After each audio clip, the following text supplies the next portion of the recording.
Good morning and a very warm welcome. You are watching JanataTelevision and this is the English Bulletin with me, Sushant Dhakal. The top stories first.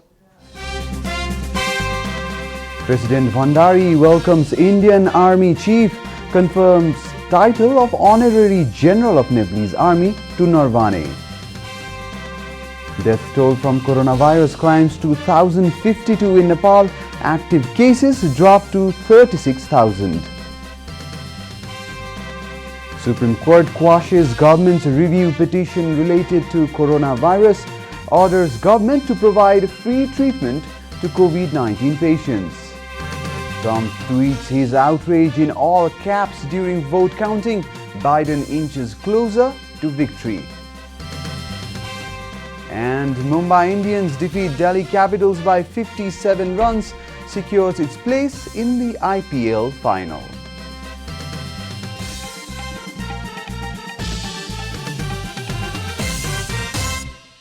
And now the news in detail. President Vidyadevi Bhandari has conferred the title of Honorary General of Nepalese Army to the visiting Army Chief of India, Manoj Mukund Narwane. President Bhandari, who is also the Supreme Commander-in-Chief of the Nepalese Army, conferred the title and insignia to Narwane amid a ceremony at Sheetal Nivas yesterday. Prime Minister K.P. Sharma Oli, Indian Ambassador to Nepal Binay Mohan Quatra and high-ranking officials of both the countries were present during the ceremony. Indian Army Chief Narwane held bilateral talks with President Bhandari after the function. The meeting was focused on bilateral cooperation. There is a tradition between Nepal and India to grant the title of Honorary General to one another's Army Chief. Visiting Army Chief of India Manoj Mukund Narwane paid a courtesy call to Chief of Army Staff General Purnachandra Thapa. Indian Army Chief Narwane held a meeting with his Nepali counterpart yesterday morning and discussed about strengthening the relation between the two armies and bilateral cooperation in defense-related matters. Narwane also handed over two field hospital X-ray machines, radiography system, ICU ventilator, video endoscopy unit, anesthesia machine, lab equipment, ambulance among other health materials on behalf of the Indian government. The Indian Embassy said in a statement that the medical equipment were provided to the Nepalese Army as a gift to support the Army in its fight against COVID-19 pandemic. Narwane had arrived in Nepal on Wednesday for a 3-day official visit. He also visited Turikhel and paid tribute to the martyrs. A contingent of the Nepalese Army had presented a guard of honor to Narwane. The death toll from coronavirus has increased to 1,052 in Nepal, with confirmation of 18 new deaths across the country yesterday.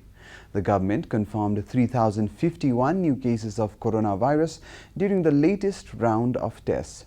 Kathmandu Valley alone reported 1,091 new cases, followed by 160 in Lalitpur and 147 in Bhaktapur. The total number of cases of coronavirus in the country has reached 185,974 as of yesterday evening.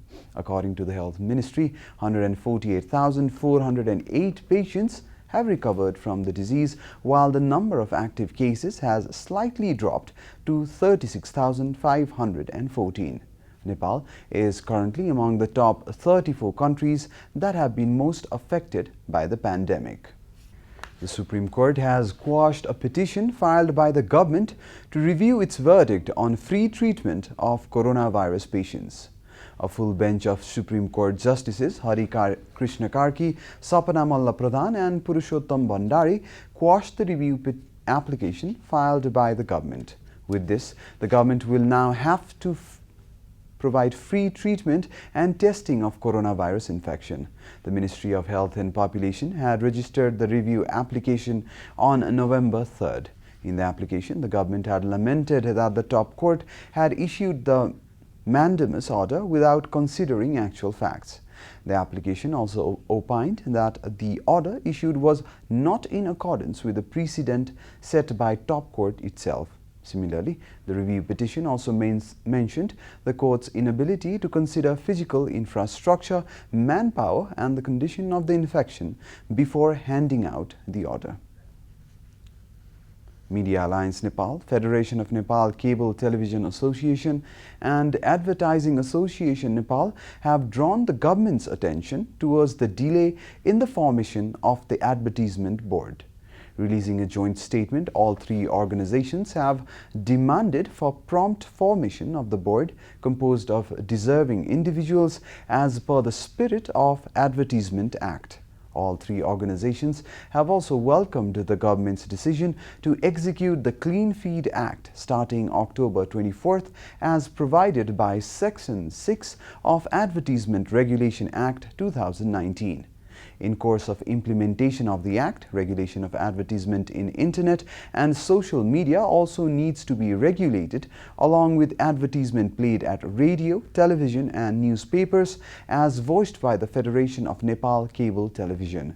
Similarly, the organization have also cautioned the government to control foreign DTH currently being broadcasted in Nepal. There are indications that the internal dispute between the party leadership of the ruling Nepal Communist Party is nearing its conclusion. Chairman duo of Pushpa Kamal Dahal and KP Sharma Oli met on Thursday in an attempt to sort out their differences. Other factions are also making attempts to help resolve the dispute within the party. President Vidya Devi Bhandari had requested leader Bamdev Gautam to help sort out the dispute between the chairman duo. Senior leader Madhav Kumar Nepal, General Secretary Vishnu Paudel, Deputy Leader of Parliamentary Party Subhas Nembang, Chief Minister of Province 5 Sankar Pokhrel, Home Minister Ram Bahadur Thapa, Spokesperson of the party Narayan Kaji Shrestha, Central Committee Member Surendra Pandey, Janardhan Sharma and Top Bahadur Raemaji are other leaders actively working to sort out the party dispute. The relationship between the two leaders turned cold after Chairman Dahal asked for PM Oli's resignation following his remarks on the occasion of Madan Bhandari Memorial Day on 1st of July. The leaders, who had been working well to complete the party unification process, then started to drift apart, creating rumors of party division. Party well-wishers had made multiple attempts for two leaders to come to a mutual understanding, but the rift seemed to only become bigger between the two chairman duo. A 6-member working committee under the leadership of General Secretary Vishnu Paudel was formed to sort out the issue between the two leaders a couple of months ago. The working committee submitted a 52-point advisory to the leadership to help solve the issue, which has not been implemented yet. The main reason for the dispute to continue can also be attributed to how the party has been run by the leaders with complete disregard for the party's policy. And now the news from the economic front.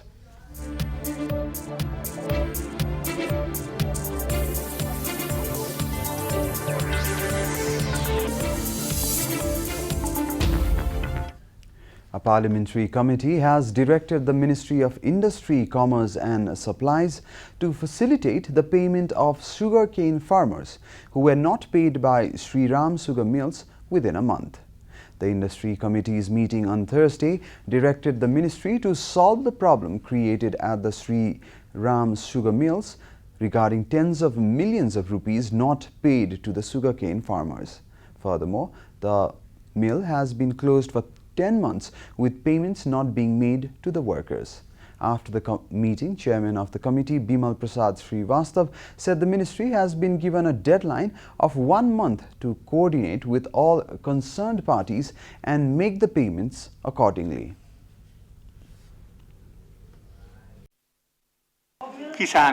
उखु किसानहरूले करोड करोड भइसक्यो भुक्तान पाएका छैनन्। त्यस्तै आज 8-10 महिनादेखि मजदुरले आफ्नो पारिश्रमिक पाएका छैनन्। सम्बन्धित मन्त्रालयहरूसँग समन्वय गरी यसको आवश्यक निकास निकाल्ने जिम्मेवारी उद्योग मन्त्रालयलाई भएको हुनाले सो अनुसारको 1 महिनाभित्र यसको निकास निकालेर सोको निर्णय यस समितिलाई जानकारी गराउने। The Sri Ram sugar mill had released a notice on 26 July stating that it has been permanently closed. The closure has infuriated the farmers, who the company owes more than 410 million rupees. Similarly, the factory workers have also not received their salaries for over 7 months, including their allowance and the money saved up under the Provident Fund scheme. The farmers are in dilemma over the action of the mill and have been told to wait for their remuneration after the mill's land is sold. Welcome back, and now the international news.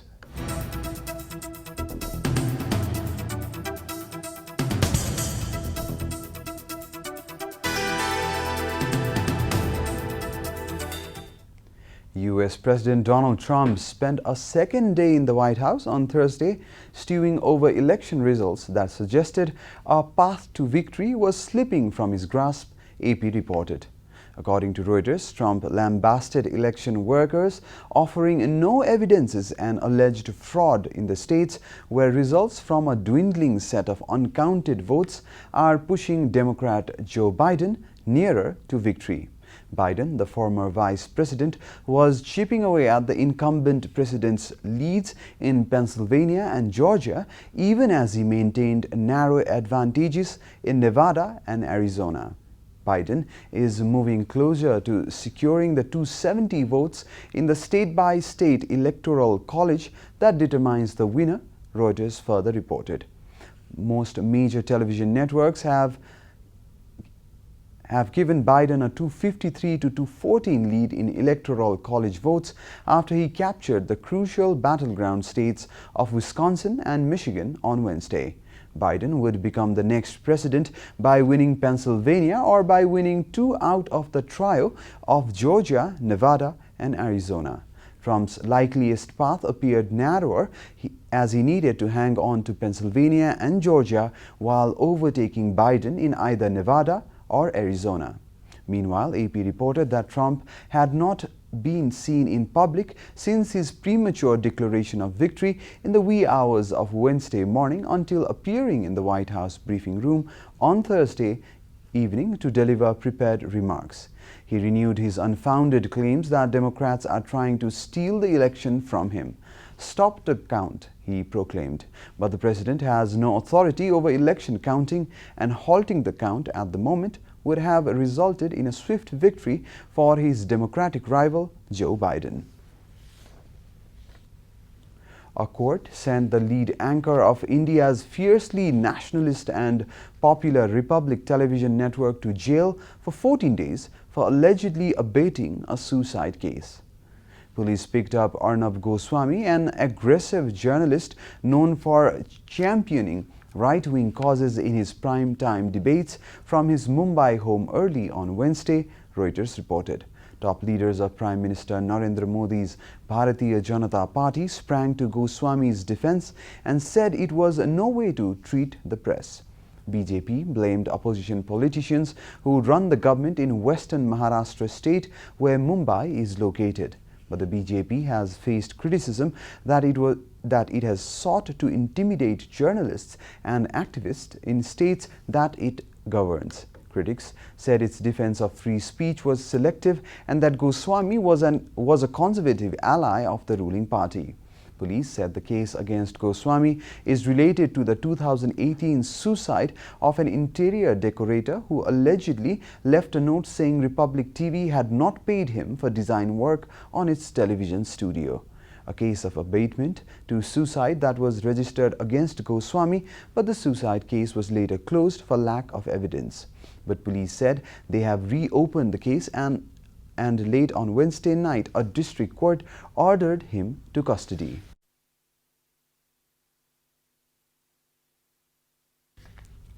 A World Health Organization-led scheme to supply COVID-19 drugs to poor countries is betting on experimental monoclonal antibody treatments and steroids, but avoiding Gilead's remdesivir therapy, Reuters reported, referring to an internal document.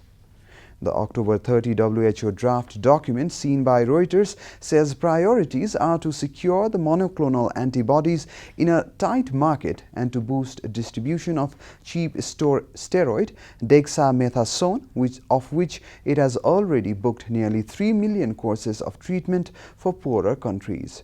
Monoclonal antibodies are manufactured copies of antibodies created by the body to fight an infection. The drug makers, including Roche and Novartis, confirmed initial contact with the WHO scheme.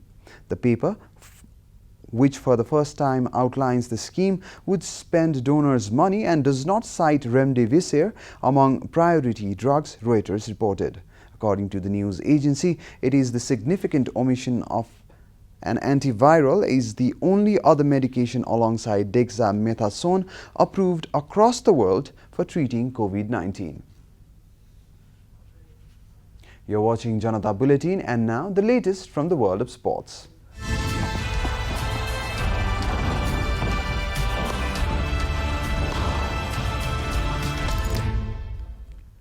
Mumbai Indians yesterday defeated Delhi Capitals by 57 runs and reached the final of IPL 2020.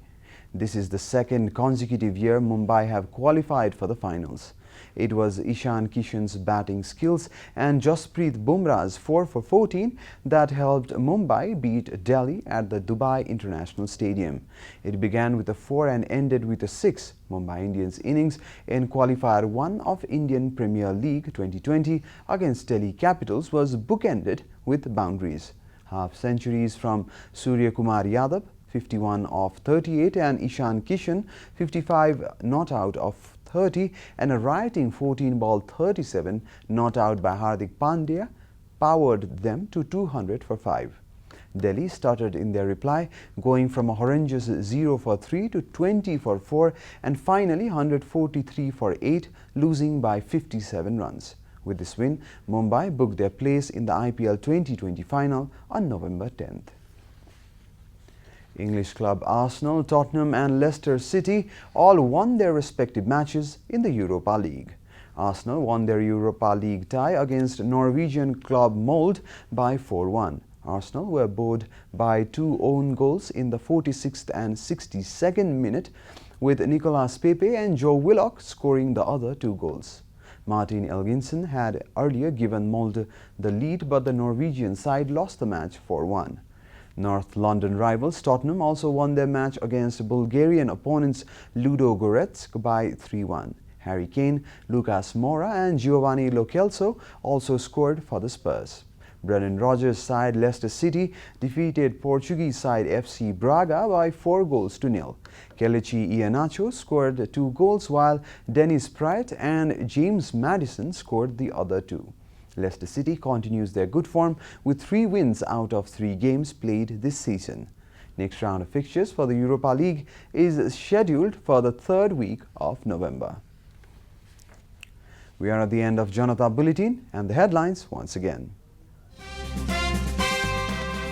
President Bhandari welcomes Indian Army Chief, confers the title of Honorary General of Nepalese Army to Narwane. Death toll from coronavirus climbs to 1,052 in Nepal. Active cases drop to 36,000. Supreme Court quashes government's review petition related to coronavirus, orders government to provide free treatment to COVID-19 patients. Trump tweets his outrage in all caps during vote counting. Biden inches closer to victory. And Mumbai Indians defeat Delhi Capitals by 57 runs, secures its place in IPL final.